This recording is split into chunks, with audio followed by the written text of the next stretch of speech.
जिम्मेदारी ले ले और रखने की जिम्मेदारी ले ले, पढ़ा मैं दूंगा। देवी और सज्जनों, उस लड़के का नाम था, जो पहला स्टूडेंट था, उसका नाम था पराग अग्रवाल।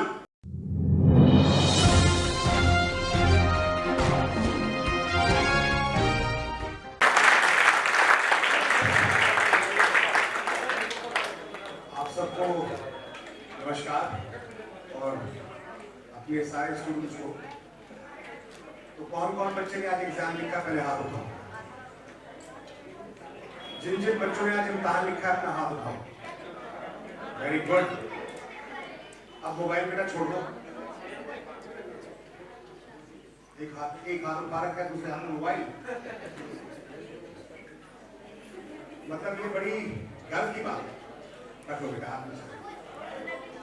कि आज बता रहे मुझे सर अभी कि 650 बच्चों ने आज इम्तिहान लिया। क्या बात है।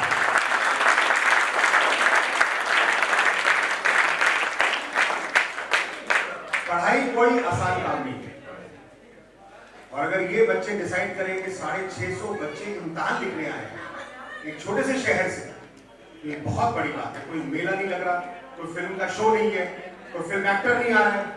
ये बच्चे पढ़ने आए हैं, पढ़ने के लिए, इम्तिहान देने के लिए। ये बहुत अच्छी फीलिंग है। और अभी सर बता रहे हैं कि अभी टेस्ट के अगले 3 घंटे और बच्चे जो लिखना चाहते हैं वो भी आ सकते हैं। तो थोड़ा पेस के बारे में आपको बताता हूं। तो मेरा जन्म भी करनाल में हुआ है, हरियाणा की पैदाइश हुई है। और उसके बाद जो मेरी माँ है, उनका ब्याह जो है वो यूपी में हुआ। और यूपी से रहते रहते मैं दिल्ली पहुंच गया। मेरे फादर एक फिजिक्स के बहुत बड़े प्रोफेसर और एक साइंटिस्ट। ये जो आप एलईडी टीवी देखते हैं, इसका डिस्कवरी मेरे पिताजी ने की थी दिल्ली में है।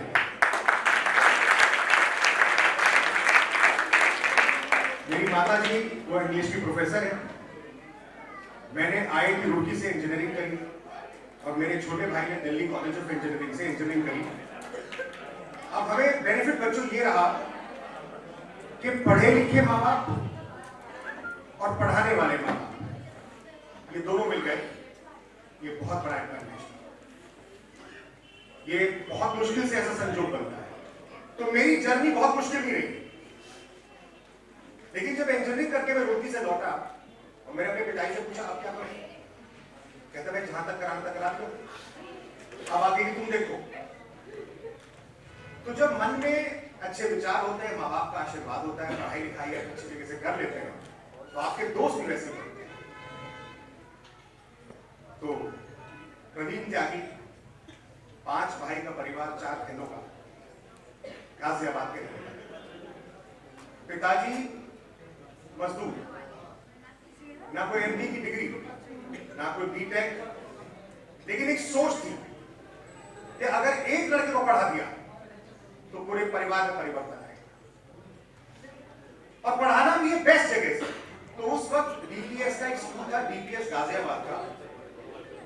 तो पहलवान जी को बोलते थे, एक बार मुलाकात ही बेटा पहलवान जी कैसे हुआ, कह रहे भाई मैं तो सब लोगों से मैं कहूंगा थोड़ा शांति रखिए, साइलेंस प्लीज, आपस में बातचीत मत करिए, थोड़ा इधर थोड़ा समय इधर बिताइएगा, बड़ा मजा आएगा ये जर्नी से। तो कह रहे जी मैं क्या करता था कि स्कूल के बाहर खड़ा हो जाता अपनी बुक लेकर। रोज कोई टीचर अंदर जा रहा है आ रहा है, तो एक स्पोर्ट्स के टीचर थे पीटी है, उनकी नजर गई। कहते पहलवान साहब क्यों खड़े हो, कहने जी मुझे अपने लड़के को पढ़ाना है। कहने यहाँ पढ़ाई करने के लिए तो अंग्रेजी भी आनी चाहिए। तो उन्होंने उससे रिक्वेस्ट करी कि आप ही मदद कर दीजिए।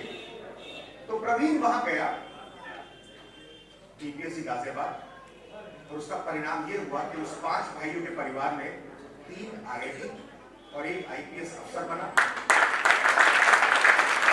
और जो संजीव है हमारा, जो हमारा सबसे छोटा भाई है, वो अभी एसएसपी अयोध्या है। तो कहने का मतलब क्या है कि पढ़ाई लिखाई की ताकत, ये बच्चों से मुखातिब है। पढ़ाई लिखाई एक बार आपने सही जगह से करनी शुरू कर दी, उसके बाद लाइफ सेट। तो कहानी यहां भी खत्म नहीं हुई। तो हम दोनों मिले, तो मैं कहा भाई अब क्या करें। तो एक दिन मुझे प्रवीण ने कहा कि यार उस टाइम फैक्स मशीन आया करती थी, तो प्रवीण बोलते हैं कि यार एक दिन रात को सपने में आया जैसे फैक्स मशीन में से कुछ गणेश जी की फोटो बन के आई। तो फोटो लेके वो पिताजी के पास गए, कहने जी ये आया, इसका क्या मतलब? अब देखिए हमारे जमाने में हमारे माँ बाप भी मार्गदर्शक होते थे, कोई समस्या हो, कोई परेशानी हो, हमें कोई आदमी मिलता है एकदम सीधे अपने माँ बाप के पास पहुंचाया करते थे और बेस्ट एडवाइस मिलती थी। आज भी मैं आपको बच्चों को ये बताने की कोशिश कर रहा हूँ, बच्चों your parents are your best advisor. जो माँ बाप आपको गाइडेंस दे सकते हैं। तो उन्होंने कहा कि भाई इससे कुछ ऐसी फीलिंग आ रही है कि तुझे महाराष्ट्र जाना चाहिए। तो हम दोनों ने डिसाइड किया कि मुंबई जाएंगे। अब जाने के पैसे नहीं, तो प्रवीण का एक दोस्त आईआईटी दिल्ली में, उसका नाम है पुष्पेंद्र राजपूत। तो जो बच्चे यूपीएससी की आईएएस बनना चाहते हैं, Pushpendra is joint secretary in UPSC right now. देखिए कहां से कहां पहुंच गए। तो 1700 रुपए इकट्ठे हुए और वो 1700 रुपए लेके हम बंबई पहुंचे। अब पढ़ा लिखा आदमी कहां जाएगा? किताब की दुकान पे। तो हम दोनों किताब की दुकान पे चले गए। वहां खड़े थे, कोई बच्चा एंटर करता है, उसने किताब वाले से कहा भैया मुझे फिजिक्स की, भौतिकी विज्ञान की बेस्ट किताब दे दो। तो उस किताब वाले ने सारी की सारी किताबें खोल के दिखा। मैंने एक सवाल पूछ लिया लड़के से, मैंने कहा कैन आई हेल्प यू? उसने कहा sir how will you help me? मैंने कहा BTech I can help you. तो मैंने कहा बताइए सर। मैंने कहा एक काम कर, रेस्ट के घर में किताब है, ये ले लो। किताब थी वो लेके चला गया। तो जैसे ही जा रहा था मैं उसे एक और sentence, can I help you again? कहते कैसे सर? मैंने कहा तुझे पढ़ा दूंगा। कहता कहां पढ़ाओगे? मैंने कहा तेरे घर पे। तू खाना खिलाने की जिम्मेदारी ले ले और रखने की जिम्मेदारी ले ले, पढ़ा मैं दूंगा। देवी और सज्जनों, उस लड़के का नाम था, जो पहला स्टूडेंट था, उसका नाम था पराग अग्रवाल, जो ट्विटर का सीईओ बना है।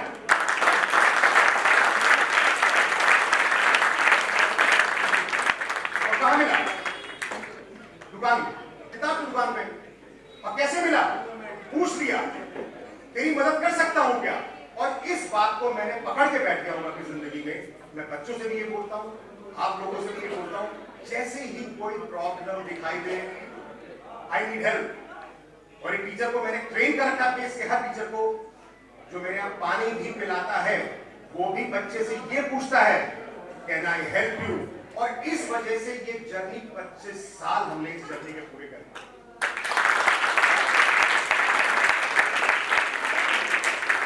मुंबई शहर के अंदर बाला साहेब ठाकरे का नाम सुना होगा, पेस का भी उतना ही बड़ा नाम। 16 जूनियर साइंस कॉलेज है, 16 अपने junior science college, Pace junior science college. Maharashtra के अंदर अगर किसी बच्चे को इंजीनियरिंग की तैयारी करनी है, मेडिकल की तैयारी करनी है, महाराष्ट्र की बात कर रहा हूं, तो गवर्नमेंट एडवाइस करती है कि जाइए पेस से पढ़िए। 10,000 बच्चे हर साल पढ़ा। तो फिर कोविड आया और कोविड ने सबके जीवन को अस्त व्यस्त किया। और इसी कोविड की सेकेंड वेव में मैं मेरे पिताजी गुजर सेकेंड वेव, तो जब मैं उनके पास बैठा था आखिरी समय में, तो मैंने कहा अब क्या बताओ, क्या करना है? आप तो जा रहे हो छोड़ के। तो उन्होंने ये अंगूठी निकाल के मेरे हाथ में डाल दी, ये निकाल दी, कहने की पहन ले और अब उनके लिए काम कर जहां से तू निकला।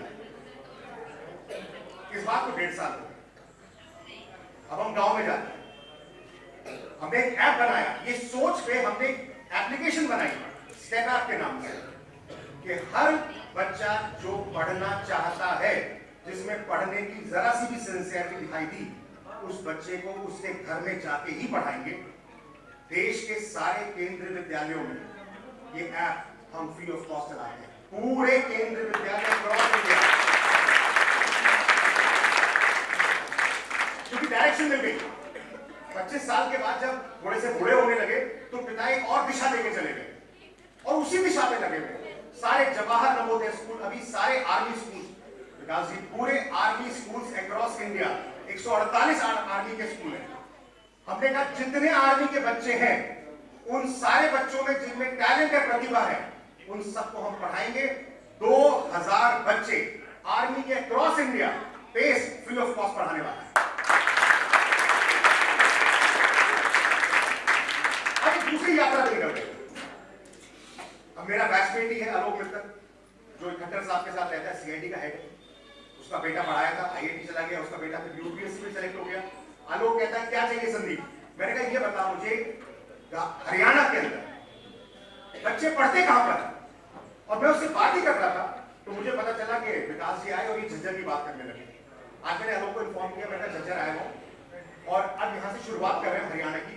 अब हरियाणा में जितने बच्चे, और देखो मेरी बात सुनो, जो दिमाग है ना, हमें भगवान ने बराबर दिया। हमें दिक्कत क्या थी, करें क्या, करना क्या है, करना कैसे है? आप सिर्फ लगन दिखाओ, अपनी सिंसियरिटी।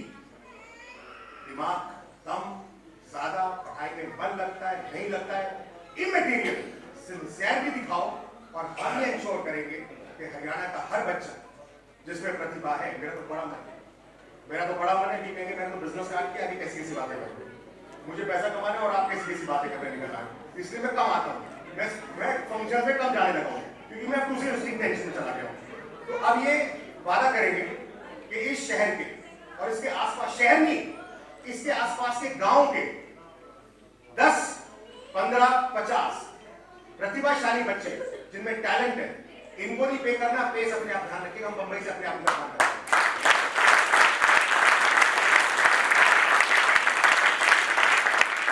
मैं देख रहा हूं और ये मुझे सबसे खुशी होती है, ये इकलौता ऐसा स्टेट है सर जहां पर लड़कियां, पढ़ने वाली लड़कियां लड़कों की तादाद में ज्यादा दिखाई देती और मुझे दिखाई दे रहा है। आप देखो कि क्या हो रहा है। तो भाई ऐसा है, ये तो नारा है बेटी पढ़ाओ, और हमने देश का ठेका नहीं रखा, नाम नेता है, लेकिन कोई भी लड़की जिसमें थोड़ी सी भी प्रतिभा है, थोड़ा सा भी टैलेंट है, आप, मैं सब जितने बड़े बुजुर्ग यहाँ बैठे हैं, आप गांव के अलग अलग जगह पे जाते हैं, एसडीएम साहब हैं, अभी मैं दिल्ली पुलिस के पास गया, दिल्ली पुलिस के मैं देखता हूँ कि वो जो बेचारे हमारे वो जो ट्रैफिक पुलिस वाले हैं, सुबह से शाम से रात हो जाती है उनकी, खड़े खड़े। मैं एक दिन रुक के मैंने कहा, मैंने आपके पैर भी दुखते हैं? तो कहने के सिंगल साहब क्या करो? मैं कहा जी पढ़ाता हूँ। कहने मेरी लड़की यूपीएससी की तैयारी कर रही है, उसे आप गाइड कर सकते। अब मैंने नोटिस किया कि मैं जहां भी जाता था मैं रुक के बात करने लगता था। तो मैंने कमिश्नर को फोन लगाया, अपने कमिश्नर साहब होते अभी जो अस्थाना साहब, वहां से आए थे, अस्थाना साहब को मैंने कहा सर मिलना चाह रहा हूँ आपसे। तुरंत उन्होंने बुलाया और दिल्ली पुलिस के सारे बच्चे, दिल्ली पुलिस के सारे बच्चे जितने भी हैं, तो उनको 50% की फीस रिडक्शन कर दी और 100 बच्चों को आईआईटी मेडिकल की तैयारी फ्री कर दी। अब भगवान ने जब यहाँ तक पहुंचाया है, मैं पिताजी से पूछता था, मैं कहा क्या मतलब है हमारा, हम कामयाब है नहीं है, माध्यम हो बेटा, माध्यम हो, ऊपर वाले ने एक रास्ता दिखाया है, इसमें अहम मत करना, इसको बढ़ाते चले जाना। तो अब झज्जर में जो ओपनिंग हुई है, and I can see a very young and dynamic SDM also here, मतलब इस तरह के लोग, और ये वो जनरेशन है, हमारी जनरेशन के तो अफसर हैं, हमने देखे भी हैं, निभाए भी हैं, उन्होंने कोशिश भी करी है, लेकिन ये जो जनरेशन है, ये माइंड से सॉर्टेड है, ये क्लियर है, इनको ये अच्छी तरह से पता है कि ये सिर्फ एजुकेशन का ही एक रास्ता है जिससे कि बच्चा लाइफ में तरक्की कर सकता है। तो हम सबका ये अनुरोध, आप हमारी तरफ से अनुरोध रहेगा आप सब पर कि अब बच्चियों को घर के काम भी कराएं, पढ़ाई करवाएं, जब डाउट हो विकास को फोन करवाना कि सर विकास सर हमें पढ़ाई करनी है।